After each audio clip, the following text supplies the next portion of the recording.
नमस्कार दोस्तों, ocean network में आपका स्वागत है। दुनिया के सबसे धनी-मानी मंदिर जो तिरुमाला का में स्थित है, वेंकटेश्वर मंदिर, उसको लेकर के और उसमें भी जो प्रसादम खरीदा जाता है, वितरित किया जाता है, उसको लेकर के उसमें मिलावट को लेकर के बेहद चौंकाने वाले तथ्य सामने आए हैं। और इसके बाद से केवल दक्षिण नहीं, पूरे देश की ही राजनीति में जैसे उबाल देखने को मिल रहा है, साधु संतों का आक्रोश हमारे सामने है, बहुत बड़े सवाल खड़े हो रहे हैं। तिरुपति मंदिर की करीब 2.5 लाख करोड़ की संपत्ति है। अकेले इस मंदिर में ही करीब-करीब 10 टन सोना बताया गया है। मंदिर की जो सालाना आमदनी है केवल दान से, वो करीब 1,500 करोड़ है और अगर कुल मिलाएं इसकी कमाई तो वो 3,000 करोड़ के आसपास है।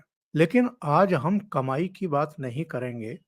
ये तो केवल आपको ये बताने के लिए मैंने आंकड़े दे दिए हैं ताकि आपको अंदाजा हो जाए कि वहां पर कितने भक्त जाते हैं और कितना चढ़ावा वहां पर चढ़ता है और उससे रिलेटेड जो दूसरी गतिविधियां हैं। 70,000 के आसपास रोजाना श्रद्धालु वहां पर जाते हैं, भगवान वेंकटेश्वर स्वामी के दर्शन करते हैं और इसका जो प्रशासन है वो तिरुमाला देवस्थानम यानी टीटीडी संभालता है।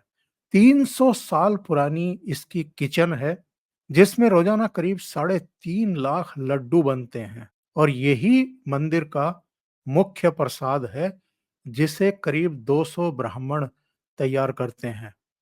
इस लड्डू में शुद्ध बेसन, बूंदी, चीनी, काजू, शुद्ध घी का इस्तेमाल होता है। अगर आपको ध्यान हो तो ट्रस्ट ने जब अयोध्या में भगवान राम का भव्य और दिव्य मंदिर का लोकार्पण हुआ था तो 1 लाख लड्डू अयोध्या भी भिजवाए थे। ये जो प्रसादम है इसमें मिलावट का दावा किया गया है और ये कहा गया है कि साहब इसमें जो रिपोर्ट आई है ये दावा किया गया है कि इसमें सोयाबीन, नारियल, सनफ्लावर, कॉटन सीड, जैतून का तेल, अलसी ये सब मिले हैं। लेकिन सबसे बड़े सवाल इस पर खड़े हो रहे हैं कि इस रिपोर्ट में फिश ऑयल, बीफ टेलो और लॉर्ड ये भी मिले हैं जांच पड़ताल में। ये बीफ टेलो क्या होता है? जानवरों की चर्बी को धीमी आंच पर पकाया जाता है। पकाने के बाद सिर्फ फैट रह जाता है जो घी जैसा दिखता है। और ये लॉर्ड क्या होता है? ये सूअर की चर्बी से बनाया जाता है। ये भी चिकना होता है जिसे आसानी से मिलावट कर सकते हैं। तो अगर सूअर की चर्बी और बीफ टेलो लड्डुओं में, प्रसादम में इस्तेमाल किया गया है, तो इसको लेकर के बहुत बड़े सवाल खड़े हो गए हैं।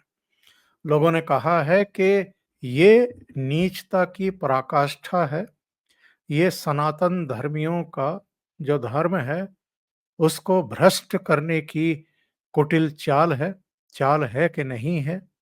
या इसमें केवल आर्थिक पहलू था कि जो शुद्ध घी है वो बहुत महँगा होता है और जो ये चर्बी वगैरह का इस्तेमाल किया जा रहा है, जो भी सप्लायर है अब तो वो ब्लैक लिस्ट कर दिया है टीडीपी सरकार ने। लेकिन सप्लायर और जो लेने वाले हैं, उन दोनों की ही मिलीभगत लग रही है या इसके पीछे कोई बहुत बड़ी साजिश है? चलिए सीधे जुड़ लेते हैं, प्रयागराज से वरिष्ठ पत्रकार अनुपम मिश्रा जी मेरे साथ जुड़ रहे हैं। अनुपम जी से ही इस पर चर्चा को आगे बढ़ाते हैं। अनुपम जी बहुत स्वागत है आपका। नमस्कार। नमस्कार सर। अनुपम जी ये तो बेहद चौंकाने वाला तथ्य है साहब और ये तो केवल एक मंदिर के प्रसादम की बात है। ये रायता तो मुझे लगता है कि बहुत ज़्यादा फैला हुआ है और अब फैलता ही जा रहा है। ऐसा लगता है कि जो इन बेहद पवित्र धर्म स्थलों से जुड़ी हुई संस्थाएँ हैं, उनकी नेग्लिजेंसी भी सामने आ रही है और कुछ ऐसे तत्व भी अब इनमें घुसे हुए हैं जो सिर्फ अपना मुनाफा देख रहे हैं लोगों की धार्मिक भावनाओं से, पवित्रता से, शुचिता से उनका कोई जैसे लेना देना ही नहीं है। ओंकार जी, मुझको नहीं लगता कि इसमें मुनाफे जैसी कोई बात है। गाय की गाय का गोश्त, उसकी चर्बी, सुअर की चर्बी मिलाना, ये मुनाफे मात्र के लिए नहीं है। ये एक षड्यंत्र है, एकदम साफ षड्यंत्र है।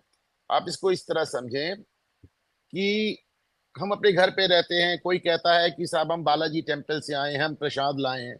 हम बहुत खुशी खुशी, बल्कि उसका एहसान मानते हैं कि साहब हम नहीं गए, आपने हमको प्रसाद ला के दे दिया। वो प्रसादम जिसको कहते हैं, वो जो लड्डू कहते हैं, उसको उसको खा के हम बहुत अनुग्रहित महसूस करते हैं। हम हिंदू हैं, हम सनातनी हैं, और हम गाय की चर्बी खा रहे हैं, हम सुअर की चर्बी खा रहे हैं, हम मछली का तेल खा रहे हैं। अब देखिए, ये एक षड्यंत्र है, ये पूरा एक षड्यंत्र है।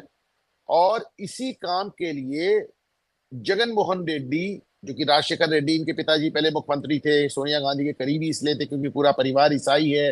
इन्होंने आंध्र प्रदेश में ईसाई धर्मांतरण को जमकर वो दिया है, क्या नाम है, बढ़ावा दिया है। आप मुझे सिर्फ एक बात का जवाब दें कि करोड़ों लोगों की पॉपुलेशन में राजशेखर रेड्डी को सिर्फ एक ईसाई मिला, सिर्फ एक ईसाई मिला बालाजी टेम्पिर का जो प्रशासनिक समिति है उसका अध्यक्ष बनाने के लिए। इतना बवाल हुआ, उन्होंने हटाया नहीं, बल्कि उसको 2 टर्म दिया, उसको 2 टर्म दिया।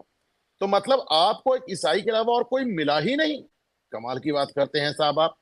उसके बाद आप इस तरह की मिलावट सामने आती है। और मुझे तो सोच के इस बात पे आश्चर्य होता है ओंकार जी की जिस जिस गाय की गोश्त की चर्बी और सुअर के गोश्त की चर्बी के संदेह मात्र पर मंगल पांडे ने 1857 में अपने अंग्रेज अधिकारी को गोली से उड़ा दिया था, और हमने अपना स्वतंत्रता का पहला संग्राम देखा था। आज आजादी के, स्वतंत्रता के तकरीबन 80 साल बाद हम एक स्वतंत्र भारत में वो गाय का गोश्त, वो सुअर का गोश्त अपने सबसे पवित्र धर्म स्थल के चढ़ावे में और प्रसाद में और लड्डू में उसको लाकर राम मंदिर बांट रहे हैं, अपने घरों पे ला रहे हैं और खा रहे हैं। मतलब मेरे लिए ये बहुत बहुत ज्यादा डिस्टर्बिंग बात है। बात को समझें। अभी ये जो सिद्धारमैया सरकार है कर्नाटक में, इन्होंने अभी एक एक्ट पास किया है। ये इसी साल पास किया, और पास भी हो गया है साहब, उसको गवर्नर ने रोक लिया। इन्होंने पास किया है हिंदू धार्मिक संस्थान एवं धर्मार्थ बंदोबस्ती विधेयक 2024। ये विधेयक ये कहता है कि किसी भी हिंदू मंदिर का जो मैनेजिंग ट्रस्टी है वो एक मुसलमान हो सकता है, एक ईसाई हो सकता है। मतलब इसका क्या सेंस है आप मुझे बताएं। पहले तो आप हमारे हिंदू मंदिर आजाद नहीं कर रहे। सुप्रीम कोर्ट में याचिका दायर हुई, बताया गया कि 9 लाख में से 4 लाख जो बड़े मंदिर थे वो इस समय सरकार के कब्जे में है। 19वीं सदी की शुरुआत में ईस्ट इंडिया कंपनी, देखिए हमारे मंदिर हमेशा बहुत रिच रहे हैं। इतने रिच रहे हैं कि एक देखिए हमारे मंदिर सिर्फ पूजा स्थल नहीं है, वो हमारी सभ्यता का केंद्र है, हमारे कल्चर का, हमारी संस्कृति का केंद्र है। हमारे यहाँ पे प्रयागराज में मंदिर है, आप देखें हनुमान मंदिर है, आप जाके देखें। वेदशाला भी है, लाइब्रेरी भी है, कंप्यूटर्स भी हैं, और वो व्यायाम जिम भी है, व्यायामशाला भी है, शादी का स्थल भी है। साउथ इंडियन टेम्पल्स में जाएंगे तो आपको नाटक के लिए और डांस के लिए और म्यूजिक के लिए भी जगह मिल जाएगी। तो ये हमारी सभ्यता का एक केंद्र थे। इतना ही नहीं, किसी जमाने में ये मंदिर राजाओं को पैसा देते थे, लोन देते थे युद्ध करने के लिए। तो ये हमारी सभ्यता का एकदम से केंद्र बिंदु है। तो पहले इसमें मुगल, तुर्क ये आक्रमण होते रहे। मतलब 1660 की बात है, जहां वहां तुर्क तुर्क जो तुर्की से मिलते हैं, उन्होंने इस पे अटैक किया था। उसके बाद हैदर अली ने इस पे अटैक करने की कोशिश किया। फिर चित्तूर में उसकी सेना को इतना रहस्यमय बुखार आ गया कि वो वापस मैसूर भाग गया। तो आप देखें कि ये तो शुरुआत से हमारे मंदिर अंडर अटैक रहे हैं। अब क्या हुआ कि साहब 18वीं सदी की शुरुआत में, 19वीं सदी की शुरुआत में ईस्ट इंडिया कंपनी ने कहा सब मुगलों ने इतना लूटा, हम क्यों नहीं कर रहे हैं। तो उन्होंने एक रिलीजियस एंडाउमेंट एक्ट बनाया, और उसके तहत उन्होंने हिंदुस्तान के सारे मंदिर अपने कब्जे में ले लिए। उसके बाद 1857 का रिवोल्ट, ये जिसे फर्स्ट वॉर ऑफ इंडिपेंडेंस हुआ, तो ईस्ट इंडिया कंपनी हट गई, उसकी जगह ले लिया ब्रिटिश क्राउन ने। यानी कि ब्रिटेन के राजा रानी के सीधे कंट्रोल में आ गया इंडिया। तो उनको समझाया गया कि साहब आपने जो मंदिर वगैरह लिए ये सब बड़ा गड़बड़ हो गया है। तो 1868 के आसपास वो नया कानून लाए और उन्होंने सारे मंदिरों से अपना कब्जा छोड़ दिया, सारे मंदिरों से अपना कब्जा छोड़ दिया। उसके बाद 1925 के आसपास जब जस्टिस पार्टी, ये जो बाद में पेरियार की पार्टी हो गई, जब ये एंटी ब्राह्मणिज्म की एक पार्टी बनी, एंटी रिलीजन की एक पार्टी बनी, इन्होंने अंग्रेजों के साथ मिलकर दी मद्रास चैरिटेबल और ये एंडाउमेंट एक्ट पास किया। उसमें क्या किया इन्होंने, फिर सारे मंदिरों को अपने कब्जे में ले लिया। और आज 100 साल से ऊपर हो गए, हमारे 100 साल हो गए और हमारे सारे मंदिर आज भी सरकार के कंट्रोल में है। भारतीय जनता पार्टी सरकार ने वादा किया था कि हमारे मंदिरों को आजाद कर देगी। 10 साल नरेंद्र मोदी की सरकार रही, उन्होंने इस काम को नहीं किया, बल्कि जो अश्विनी उपाध्याय ने सुप्रीम कोर्ट में एक पिटीशन दाखिल की, तो उसमें भारतीय जनता पार्टी के advocate general, attorney general Tushar Mehta ने इसका विरोध किया। और सुप्रीम कोर्ट में जस्टिस भट्ट ने आदेश क्या किया, उन्होंने कहा इसका क्या मतलब है कि मस्जिदें आजाद हैं, इसका क्या मतलब है कि गुरुद्वारे आजाद है, इसका क्या मतलब है कि गिरजाघर आजाद है। आप मंदिरों की तुलना चर्च और मॉस्क के नहीं कर सकते। मंदिर सरकारी कंट्रोल में ही ठीक। अब मेरी बात सुने, ऐसे कैसे मैं इस बात को मान लूं? अब मतलब फ्री अवर टेम्पल्स टी शर्ट्स बिक रही हैं, हुडीज बिक रही हैं। अब हम कब अपने मंदिरों को आजाद करा पाएंगे? हो रहा है कि साहब वो आते हैं, करोड़ों लोगों में से एक ईसाई को ढूंढ के बना देते हैं उसका वो। अब आपने देखिए सिद्धारमैया सरकार ने सीधे सीधे एक बिल पास कर दिया कि साहब मंदिरों का हेड कोई ईसाई और कोई मुस्लिम भी हो सकता है। सुप्रीम कोर्ट इसमें पहले भी आदेश कर चुका है कि मंदिरों के अंदर आप मुसलमानों को प्रसाद बेचने से नहीं रोक सकते। मुसलमान क्या बेच रहे हैं, कैसे बेच रहे हैं, क्या मिला के बेच रहे हैं, कैसे थूक के बेच रहे हैं, लेकिन सुप्रीम कोर्ट ने कह दिया कि आप मंदिर सेकुलर जगह कहां से हो गई ओंकार जी? मंदिर तो हमारे धर्म का केंद्र है, उसमें एक मुसलमान या एक ईसाई या कोई और धर्म वाला आके अपनी दुकान लगा के प्रसाद माला फूल क्यों बेचेगा भाई? और इनका तो आप देख रहे हैं कैसे थूक मिला के, मूत्र मिला के क्या क्या कर रहे हैं। हम क्या अब लीजिए साहब, उन्होंने प्रसाद में ही घाल मेल कर डाला। तो साहब ये एक बहुत ही ये 250 साल की कहानी है, इसको समझिए। मतलब ये इतना आसान नहीं है इसको समझ पाना, ये मामूली घटना नहीं हुई है। This is only the tip of the iceberg. ये जो आप प्रसाद में देख रहे हैं, ये बीमारी नहीं है, ये लक्षण है। जैसे आपको बुखार आता है तो आपको ये नहीं कहा जाता है कि ये बुखार बीमारी नहीं होती है, बुखार लक्षण होता है जो बताता है कि शरीर में कुछ गड़बड़ है। तो ये जो आपके सामने कांड आया है, ये लक्षण है, ये बता रहा है कि साहब सरकारी कब्जा मंदिरों पे गलत था, गलत है, गलत रहेगा। और मुझे इस समय भारतीय जनता पार्टी से मेरी सिर्फ एक डिमांड है कि हमारे मंदिरों को वो आजाद करें। अगर वो कहते हैं, अगर आप देखें, अगर वो कहते हैं कि अच्छा आप देखिए हिंदुओं की बात करें, वो कहते नहीं नहीं मंदिरों को आप रहने दें सरकारी कब्जे में। अगर वो प्राइवेट ट्रस्ट के पास चले गए और जिसने बनाया है मंदिर उसके पास चले गए, तो पद्मनाभ टेम्पल वाला मामला आपको याद है कैसे सुप्रीम कोर्ट से फाइनली जाके उन्होंने अपने कब्जे में लिया था। तो कहते हैं अगर वापस चले गए ट्रस्टीज के पास तो उसमें घपला होने लगेगा। अभी तुलजा भवानी मंदिर में कितना बड़ा गबन पकड़ा गया महाराष्ट्र में। तुलजा भवानी मंदिर में ये जो भाजपा सरकार है, वहां के गहने और जेवरात जो चढ़ाए गए थे उनको गलाकर उनसे पैसे ले। अभी डीएमके की जो स्टालिन सरकार थी, वो 2 टन यानी 2000 किलो जो जेवरात चढ़े हैं वहां पे मंदिर में, उनको निकालकर उनको गलाकर उनका सोना बनाकर बेच रही थी। तो लोग कोई हाईकोर्ट चले गए, हाईकोर्ट गए तो उसमें स्टालिन सरकार ने जवाब क्या दिया, उन्होंने कहा आप हमें कैसे रोक रहे हैं, हम तो 44 साल से ये काम कर रहे हैं और आप 2000 किलो की बात कर रहे हैं, हम 5 लाख टन या 5 लाख किलो सोना गवा चुके, मैं 500 टन सोना गला चुके हैं। तो वहां जो आप जेवरात गलाते चढ़ाते हैं वो डीएमके की स्टाइल मतलब, और वो वहां पे जो ये नास्तिक सरकारें हैं, जो लेफ्टिस्ट सरकारें हैं, वो उनको गला के उसका सोना बेच रहे हैं। तमाशा बना के रख दिया साहब। कह रहे कि आप हमको 2000 किलो सोना गलाने से रोक रहे हैं, हमने तो 44 साल में 5 लाख किलो सोना गला दिया। ये क्या हो रहा है ओंकार जी, ये हो क्या रहा है? मतलब हम अपने मंदिर में अपने भगवानों के आगे चला, अच्छा हमारा भाव होता है हम अपने भगवान को भगवान की तरह, बाकी जैसे जो कल्ट है उनकी तरह नहीं देखते। हम भगवान को कभी शिव जी को अपने घर के बुजुर्ग की तरह देखते हैं, विष्णु जी को, हम कृष्ण जी को वो और राम लला को और लड्डू गोपाल को अपने बच्चे की तरह देखते हैं, हम अपने सखा की तरह देखते हैं, हम उनसे शिकायत करते हैं, हम उनसे झगड़ा करते हैं, हमसे प्यार करते हैं, हम उन्हें अपने घर के सदस्य की तरह देखते हैं। तो आपने देखा होगा कि हम उनको किस किस तरह से नहलाते हैं, दुलाते हैं, भोग लगाते हैं, आरती करते हैं, अच्छे अच्छे कपड़े पहनाते हैं, सोने चांदी से उसको गहने पहनाते हैं। हमारा अपना एक भाव है। तो वो सब इसलिए सोचना है कि सरकार उनको लेकर गला कर उनको फिर उसको ले जाके वो हज की सब्सिडी दे और मस्जिद की इमामों की तनख्वाह दे। ओंकार जी। ये मामला बेहद गंभीर है अनुपम जी। नहीं, और मैं मैं तो ज्यादा देख मैं बहुत लंबा बोल गया। कारण ये कि मेरा मेरे मेरे दिल का ये बड़ा, एक जिसे कहना चाहिए, गहरा जख्म है। आप हमारे मंदिर नहीं, क्यों नहीं आप आजाद करें? आप बिल्कुल सही बोले हैं, आपने वैलिड पॉइंट उठाए हैं। और मैं तो आश्चर्यचकित हूं कि सरकार मंदिरों पर अपना कब्जा क्यों बनाए रखना चाहती है, जबकि दूसरे तमाम धर्म स्थल जो हैं वो सरकारी नियंत्रण से मुक्त हैं। और अगर सुप्रीम कोर्ट से ऐसी टिप्पणियां आई है तो ये और भी ज्यादा चौंकाने वाली स्थितियां और परिस्थितियां हैं। अगर भाजपा सरकार के अटॉर्नी जनरल ने इसके विरोध किया है, इस पिटीशन का, तो उसका क्या मतलब है? वो और ज्यादा चौंकाने वाली है। मुझे रहबरों से गिला नहीं तेरी रहबरी, देखिए, मुझे रहजनों से गिला नहीं तेरी रहबरी का सवाल है। भाई, लूटने वाले तो लूटेंगे ही, पर जिन्होंने हमसे वादा किया था, जिन्होंने हमारा वोट लिया था, वो हमारा मंदिर आजाद कब करेंगे साहब? ये जो मामला सामने आया है इसमें चीफ मिनिस्टर चंद्रबाबू नायडू का भी बयान मैं देख रहा हूं कि साहब पिछले 5 साल में जगन मोहन रेड्डी सरकार और वाईएसआरसीपी के नेताओं ने तिरुमाला की जो पवित्रता है उसको धूमिल किया है।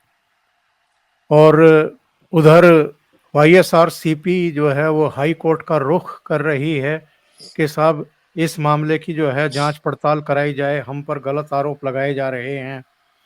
और कुछ साधु संतों का मैं बयान देख रहा था, उन्होंने कहा है कि सेंट्रल गवर्नमेंट जो है इस मामले की सीबीआई से जांच कराए, ये पूरा मामला बेहद षड्यंत्रपूर्ण साजिशपूर्ण लग रहा है।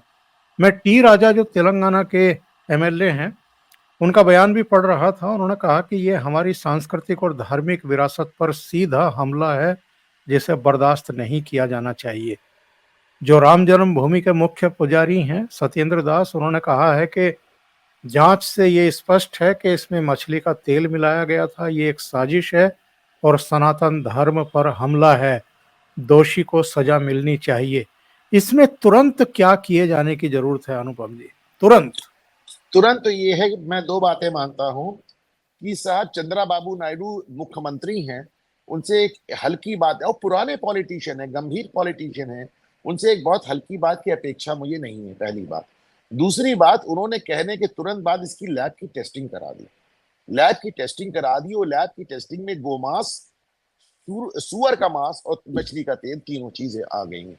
तो आप ये देखें कि तीन चीजें उनके कहते ही उन्होंने टेस्टिंग भी कराई और सामने भी आ गया। अब सीबीआई इंक्वायरी कराइए, क्या कराइए, मैं क्या बोलूं, मैं कुछ कहना नहीं चाहता।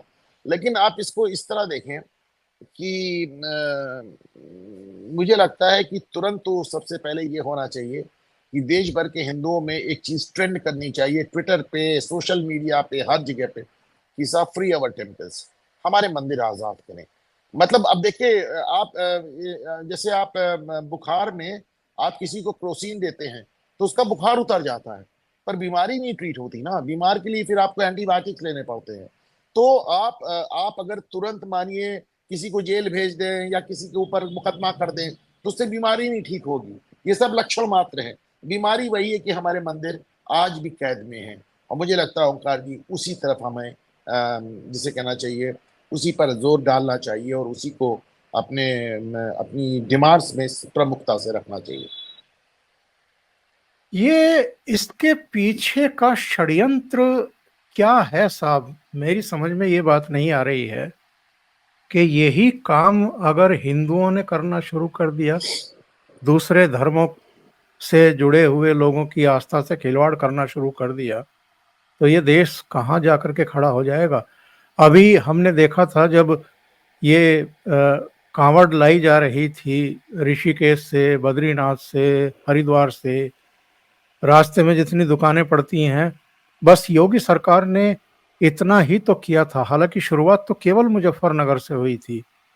कपिल देव अग्रवाल जो मंत्री हैं वहाँ के, उनके कहने पर प्रशासन ने केवल मुजफ्फरनगर जिले की दुकानों पर उनके ओरिजिनल नाम मालिकों के लगाने के लिए कहा था, ताकि कांवड़ियों को ये पता रहे कि वो जिससे सामग्री खरीद रहे हैं, सामान खरीद रहे हैं, खा पी रहे हैं, वो किसकी दुकान है। क्योंकि कई बार, और ये स्पष्ट हो गया जांच में, कि दुकानें मुसलमानों की हैं और उस पर हिंदुओं से रिलेटेड जो है नाम लिखे गए, और कई बार तो जो धार्मिक चिन्ह है उनसे जुड़े हुए नाम भी लिखे गए। लेकिन उस पर किस कदर हंगामा किया गया, पूरा इकोसिस्टम, यहाँ तक कि सुप्रीम कोर्ट में मामला पहुंच गया। तो आप लोगों की धार्मिक आस्था के साथ खिलवाड़ भी करेंगे। वो जो चीजें नहीं खाना चाहते हैं, आप उन चीजों में मूत्र मिला करके, थूक मिला करके, दूसरी चीजें मिला करके उनको खिलाएंगे। और अगर आपको चैलेंज किया जाएगा तो आप सुप्रीम कोर्ट पहुंच जाएंगे, आपके आका सुप्रीम कोर्ट पहुंच जाएंगे। ये तो बहुत बड़ी समस्या खड़ी होती जा रही है देश के भीतर। साहब देखें, मैं आपको 2022 करीब 1.5 पौने 2 साल पुराना एक सुप्रीम कोर्ट का जजमेंट पढ़ के सुना रहा हूं। और ये सुप्रीम कोर्ट में जस्टिस एस रविंद्र भट्ट और जस्टिस यूजी ललित का जजमेंट है। उन्होंने कहा है, you can not compare the case of the temples with other religions. आप अपने मंदिरों की यानी अपने धर्म की बाकी धर्मों से तुलना नहीं कर सकते। They may have their own system of checks and balances, but the scale in the case of temples is definitely different. यानी वो अपनी मस्जिदों की और अपने चर्चेस की देखभाल कर सकते हैं, आप नहीं कर सकते। इसलिए साहब वो ये तक कहते हैं सुप्रीम कोर्ट कि अगर मंदिरों की दौलत का जनहित में इस्तेमाल हो रहा है तो इसमें गलत क्या है। और याद रखें, ये वही सेकुलर थॉट है जो ये कहता है कि वक्फ की एक एक इंच की जमीन के लिए यहां के राजनीतिक दल अपने खून की आखिरी बूंद देने की बात कर रहे हैं। सोच के देखें ओंकार जी। नहीं, वक्फ की एक एक इंच जमीन तो अल्लाह की हो गई, और मंदिरों की, वो मंदिरों की ईश्वर सरकार की, की हो गई। ईश्वर की नहीं, सुप्रीम कोर्ट ने कहा वो है, सुप्रीम कोर्ट ने वो कहा है भगवान की नहीं। उसका इस्तेमाल अगर सेकुलर पर्पस के लिए होता है तो गलत क्या है। वो ये कहते, अच्छा वो ये भी कहते हैं कि मंदिर और मस्जिद की तुलना नहीं हो सकती। मस्जिद अपना काम ठीक से देख सकती है, वो कहते हैं उनके पास चेक्स एंड बैलेंसेस है, आपके पास नहीं है। ये क्या बात हो रही है ओंकार जी। कौन सा चश्मा लगा के बैठते हैं ये जस्टिस, ये मैं कि आपको पढ़ इनको के सुना रहा हूं, आपको जस्टिस इनको यूयू ललित साफ और साफ जस्टिस दिखाई रविंद्र भट्ट का देता है जजमेंट। कि उनके पास तो है मैकेनिज्म, लेकिन मंदिर वालों के पास मैकेनिज्म नहीं है। और जबकि वक्फ की जमीन तो जानी जाती हड़पे जाने के लिए। मौलाना बुखारी से लेकर आजम खान तक सब पे सिर्फ यही आरोप है कि वक्फ की जमीन खा गए। ओवैसी तक पर आरोप है। ओवैसी तक पे ओवे आरोप है। हाँ? अभी मतलब आप इस अमानतुल्ला अभी अमानतुल्ला जो जेल गया है, उस पर तो यही आरोप है कि वक्फ अमानतुल्लाह की पे भी यही आरोप, अमानतुल्लाह पे यही सौ आरोप। संपत्तियां उसने जो है गलत तरीके से लीज पर देकर के बहुत बड़ा नोट कमाया है। तो मैं तो एकदम समझ के बाहर है, जिस देश में सरकार और न्यायपालिका दोनों ही मानते हैं कि हिंदू गुलाम रहना ही बेहतर है, सरकारी कंट्रोल में रहना ही बेहतर है, और सबसे बड़ी बात हिंदुओं का बहुत बड़ा तबका इसको सपोर्ट करता है ओंकार जी। तो मैं बस जिसे कहना चाहिए कि एक बेबस होके रह जाता हूं, और मैं क्या। नहीं, ये बात तो ठीक है जो आपने कहा है कि साहब 10 साल हो गए हैं और मोदी सरकार ने अपना वादा पूरा नहीं किया कि वो मंदिरों को सरकारी नियंत्रण से मुक्त ना कराएंगे। ना ना, मैंने ये नहीं बल्कि कहा सर, मैंने ये नहीं कहा, मैंने कहा वादा नहीं पूरा किया अलग बात है। उन्होंने कोर्ट में ऐसा करने का इनकार किया है, मना किया है कि नहीं साहब, नहीं कब्जा वापस देंगे। वो तीसरे टर्म में भी नहीं देने जा रहे हैं, वो 5 टर्म और देंगे तो भी, क्योंकि उन्होंने सुप्रीम कोर्ट में, हम अटॉर्नी जनरल ने मना किया है। सुब्रमण्यम स्वामी ने इसका मुकदमा लड़ा सुप्रीम कोर्ट में और वहां से आदेश भी कराए कि साहब मंदिरों को वापस दिया जाना चाहिए, हालांकि वो आदेश पूरा नहीं हुआ। इसीलिए मैं कहता हूं, सुब्रमण्यम स्वामी जब नरेंद्र मोदी को पढ़ान कहते हैं तो लोग कहते हैं कि भाई आप सुब्रमण्यम स्वामी के फेवर में क्यों बोलते हैं। मैं कहता हूं हिंदू हित की बात तो एक बंदा कर रहा है। राम सेतु टूट गया होता मनमोहन सिंह की सरकार में, सॉरी ये, हाँ मनमोहन सिंह की सरकार, टूट गया होता राम सेतु, सुब्रमण्यम स्वामी ने बचाया। और आज 10 साल की सरकार के बाद भी नरेंद्र मोदी सरकार ने राम सेतु को राम सेतु कहकर एक्सेप्ट नहीं किया। आज तक वो उसकी जांच कर रहे हैं। राम सेतु आपने एक्सेप्ट नहीं किया, मंदिरों को आपने आजाद नहीं किया, और फिर कह रहे हैं ओंकार जी, ये भाजपा समर्थकों की मेरी बातें बुरी, आरएसएस, लेकिन जो आरएसएस की फिलॉसफी निकल के आ रही है, खास तौर से मोहन भागवत के नेतृत्व में, जिस तरह की सेकुलर फिलॉसफी और मुस्लिम विचार मंच उनका निकल रहा है, मैं उससे सहमत नहीं हूं ओंकार जी। नहीं, एजी ने क्या कहा है सुप्रीम कोर्ट में वो तो चलिए आपने तुषार बता तुषार दिया। मेहता ने कहा है, तुषार मेहता ने कहा है हाँ, कि वो हम तो मंदिरों खैर, को सरकारी कंट्रोल छोड़ने से इनकार करते हैं। वो तो ठीक है, लेकिन जिस तरीके के अब बोल्ड स्टेप प्रधानमंत्री ले रहे हैं एक एक करके, आपको नहीं लगता है कि एजी ने सुप्रीम कोर्ट में क्या कहा है वो अपनी जगह है? और ऐसा तो है नहीं कि एक बार अगर आपके सरकारी महाधिवक्ता ने कह दिया तो वो पत्थर की लकीर हो गई, आगे कोई संभावना ही नहीं बन बिल्कुल सकती। पत्थर की लकीर नहीं हो गई साहब। और सबसे बड़ी बात आप ये देखें, जब आप 370 लागू करते हैं तो मुसलमान विरोध कर, हटाते हैं तो मुसलमान विरोध करते हैं। जब CAA लागू करते हैं तो मुसलमान विरोध करते हैं। जब NRC लागू करते हैं तो मुसलमान विरोध करते हैं। जब फार्म लॉज लागू करते हैं तो खालिस्तानी विरोध करते हैं। लेकिन जब आप मंदिरों का कब्जा छोड़ते हैं तो कोई विरोध नहीं करता। मुसलमान भी कहते हैं ले लो भाई अपने मंदिर कब्जा, हमसे क्या लेना देना। आपका कोई विरोध ही नहीं है। मुझे इसका कोई तर्क, कोई लॉजिक बताइए ना, कि साहब हिंदुओं का विरोध नहीं है, मुसलमानों का विरोध नहीं है, न्यायपालिका क्यों बीच में पड़ेगी जब किसी का विरोध ही नहीं है। ये तो लेकिन बड़ी ईश्वर की। अभी आपने अपने वक्तव्य में कहा था कि साहब आधे हिंदू ही ऐसे समय एग्जैक्टली नीचे देखने लगते हैं। एग्जैक्टली एग्जैक्टली इसको समझे। अभी आपने एक सवाल पूछा था, मैं उसी का जवाब दे रहा हूं।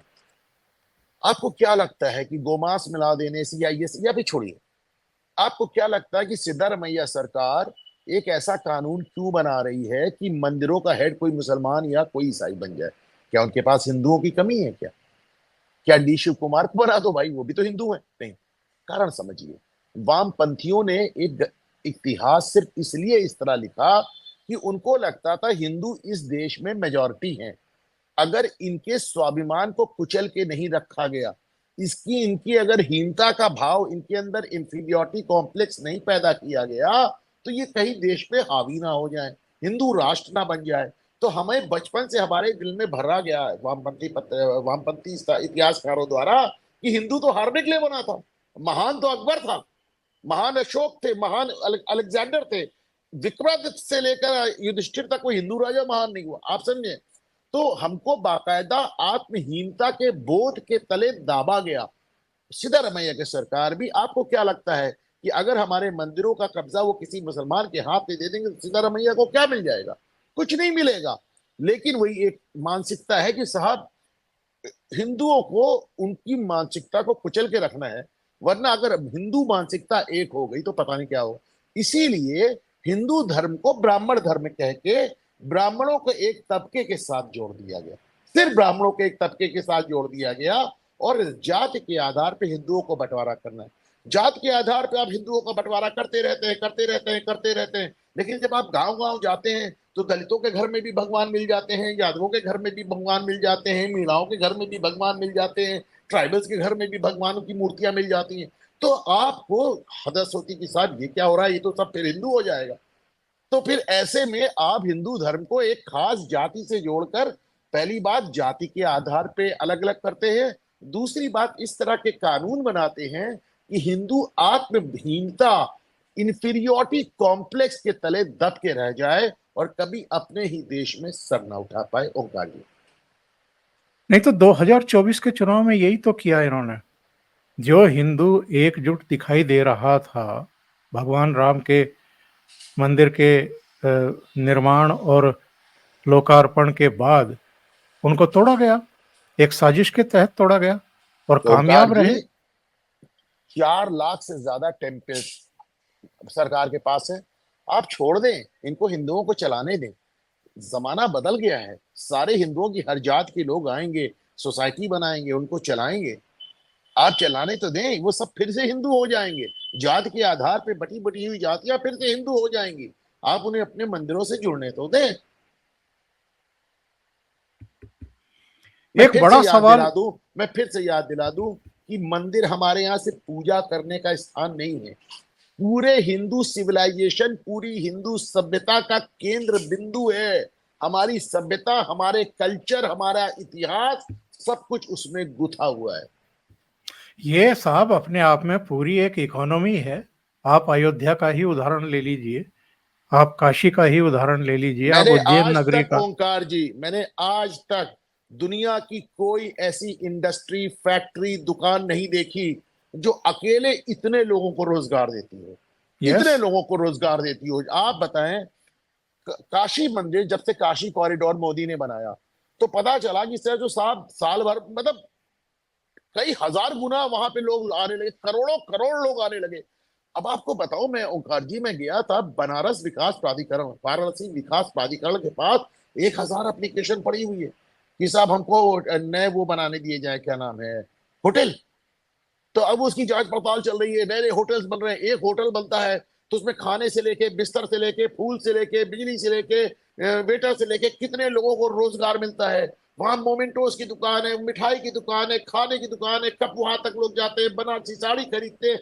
जिस समय आप काशी जाने के लिए निकलते हैं, तो आप अपने जब घर से निकल के टैक्सी लेते हैं और फिर जब फ्लाइट पकड़ते हैं या ट्रेन पकड़ते हैं, और जब तक आप लौट के घर में नहीं घुस जाते, तो आप देश की अर्थव्यवस्था में योगदान कर रहे होते हैं। तो काशी में एकदम से जो एम्प्लॉयमेंट जनरेशन हुआ, वैसे ही हाल मैंने अयोध्या में जाके देखा। मैंने आज तक वो इंडस्ट्री, वो दुकान, वो फैक्ट्री, वो बिजनेस मॉडल नहीं देखा जो इतनी बड़ी मात्रा में, इतनी बड़ी। मैं, मेरे बगल में हनुमान मंदिर है साहब, मैं देख रहा हूँ कि फूलों की दुकानें, कितने माली उससे जुड़े हुए हैं, सफाई कर्मी जुड़े हुए हैं, कपड़े वाले जुड़े हुए हैं, मिठाई वाले जुड़े हुए हैं। मतलब इतने लेवल पे लोग जुड़ते हैं उससे जिसकी कोई सीमा नहीं है। पार्किंग लॉट अलग चल रहा है, पार्किंग वाले जुड़े हुए हैं, जनरेटर वाले जुड़े हुए हैं, बिजली वाले जुड़े हैं, इलेक्ट्रीशियन जुड़े हैं, झालर लगे। मतलब मैं आपको कैसे बताऊं ओंकार जी कि मैंने अपने जीवन में बड़ी सी बड़ी फैक्ट्री, इंडस्ट्री और बिजनेस मॉडल को इस तरह का एम्प्लॉयमेंट जनरेशन करते नहीं देखा। नए होटल बन रहे हैं, वहां के दुकानदारों के इंटरव्यूज आए होटल थे बन रहे हैं, नई फ्लाइट चल रही है ओंकार जी, नई फ्लाइट आज कि अयोध्या के लिए नई फ्लाइट शुरू हो गई। आप सोचिए, बनारस के लिए नई दुकानदारों का फ्लाइट शुरू हो गई। दुकानदारों का कहना था कि हमारी कई गुना आमदनी बढ़ गई है और डिमांड बढ़ गई है और लोग आ रहे ओंकार हैं। जी, रिक्शे वाले, टैक्सी वाले, कुली, हर हर आदमी सब, मतलब बता रहा हूं ना, ये ईश्वर की ऐसी दी हुई संपन्नता है जो फ्रॉम टॉप टू बॉटम हर तबके को छूती है। आखिर में मैं ये जानना चाहूंगा साहब, ये हिंदुओं में जागरूकता कब आएगी? मैं केवल एक उदाहरण देता हूं। शुक्रवार को ये सब लोग मस्जिदों में जाते हैं और वो लंबी नमाज होती है और तकरीरें भी होती हैं और वहां से कुछ ज्ञान प्राप्त किया जाता है, कुछ इनको ज्ञान दिया जाता है। मंदिरों में पहले ये होता था कि मंदिर परिसर में ही बैठ कर के तमाम तरह की चर्चाएं होती थी, राजी खुशी पूछी जाती थी, दुख दर्द बांटने की कोशिश होती थी, किसके यहाँ क्या प्रॉब्लम है, क्या हारी है, क्या बीमारी है, उस पर भी डिस्कशन हो जाता था। अब हिंदुओं के पास टाइम नहीं बचा है, या इच्छा शक्ति नहीं बची है, या वो कल्चर गायब कर दी गई और एक साजिशन गायब की गई। बहुत अच्छा सवाल है ओंकार जी, सही पूछे तो जो आपका सवाल है वो इस पूरी समस्या की जड़ और सोल्यूशन दोनों बताता है। नरेंद्र मोदी को जब मैं ब्लेम करता हूं, उनकी सरकार को ब्लेम करता हूं, तो उसका भी एक कारण है। उनका ध्यान फोकस है डेवलपमेंट पे। आप समझिए, उनके सामने आज तक किसी ने डिमांड किया? बिना रोए तो माँ बच्चे को दूध नहीं पिलाती ओंकार जी, सोचती है बच्चा खोचे आराम से सो रहा है।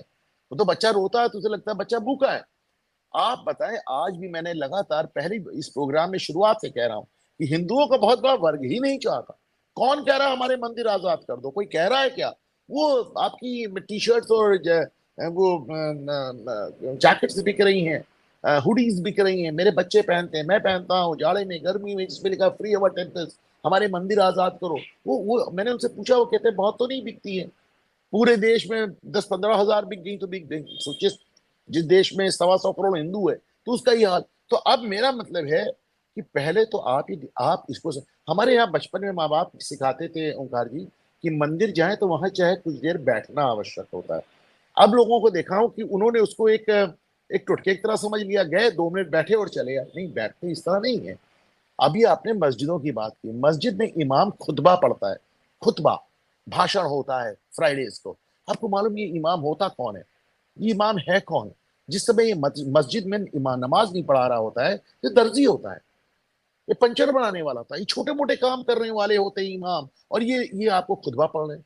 वो आरिफ मोहम्मद खान ने आरफा खानम शेरवानी को जब इंटरव्यू दे रहे थे, उन्होंने कहा कि साहब, देवबंद में किताबों में लिखा हुआ है कि काफिरों को मारना जिहाद है। मैं मानता हूं केवल 4% लोग इन किताबों को पढ़ रहे हैं, पर भूलिएगा मत आरिफा कि ये वही 4% लोग हैं जो इमाम पढ़ के मस्जिदों को चलाएंगे, और जो मस्जिदों में तकरीर करेंगे, खुतबा पढ़ेंगे, और खुतबा पढ़ेंगे, लोगों को कंफ्यूज करेंगे, लोगों को रेडिकलाइज करेंगे, जिहादी बनाएंगे। इसी तरह हमारे मंदिर में किसी जमाने में लोग बैठते थे। आज मुझसे ओंकार जी, मैं चैनल चलाता हूँ घूमता आईना, उस पर अक्सर मुझसे लोग सवाल करते हैं कि बड़ा बुरा हाल है अनुपम जी, आपको क्या लगता है कि हमारा इलाज क्या है? मैं सबसे ये कहता हूँ, अपने स्थानीय मंदिर जाइए। रोज नहीं, वैसे तो हमारे जमाने में पेरेंट्स रोज जाया करते थे, रोज नहीं जा सकते, कोई मंगल चला जाए, कोई बृहस्पति चला जाए, कोई सोमवार चला जाए, कोई शनिवार चला, हमारे तो हर भगवानों के अलग अलग दिन भी हैं। जाइए, वहां बैठिए और उसको एक कम्युनिटी सेंटर बनाइए, आपस में एक दूसरे से बात कीजिए। सिर्फ वहां भगवान को नमस्कार करने ना जाए, थोड़ी देर बैठे वहां लोगों से। अच्छा देखिए, तमाम जितने अच्छे मंदिर हैं वहां पे लोग भजन अजन भी चलते रहते हैं, बैठे हैं, भजन सुने, आपस में बात करें, वार्ता करें। आपका एक यूनिट, एक इकाई के रूप में सामने आना बहुत जरूरी है ओंकार जी, बहुत जरूरी है, वरना हजारों साल से जो हो रहा है वैसे ही होता रहेगा। अनुपम जी, बहुत बहुत धन्यवाद। विषय ऐसा है जिस पर बहुत लंबी चर्चा की जा सकती है, लेकिन टाइम की भी एक पाबंदी होती है। लेकिन ये बेहद अफसोस का विषय है, आश्चर्यजनक है, चौंकाता है।